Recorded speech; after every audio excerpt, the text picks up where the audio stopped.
ऐसे कामर हिला के नचाला, ऐसे कामर हिला के नचाला, बात माना ए बाची। कौनो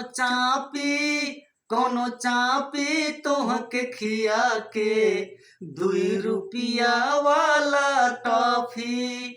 कौनो चापी तोहके खिया के 2 रुपया वाला टॉफी। ऐसे कामर हिला के नचाला, बात माना ए बाची। ऐसे कामर हिला के नचाला, बात माना ए बाची। कौनो चापी तोहके खिया के 2 रुपया वाला टॉफी। और आगे कहा था जवानी के बारे में बखान करता कैसे। चढ़ल बा जवानी बात माना रानी, काला जनी नादानी। जलिया के नोटवा देखा के कौनो झाड़ दी जवानिया के पानी।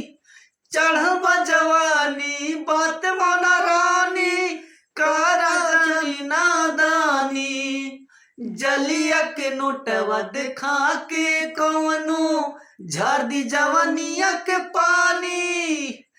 जबरी तोहर जो बंधराई, जबरी तोहर जो बंधराई, मांगे लगबू माफी। कौनो चापी तोहके खिया के 2 रुपया वाला टॉफी। कौनो चापी तोहके खिया के 2 रुपया वाला टॉफी। चौधरी के गाँव दबंगन के।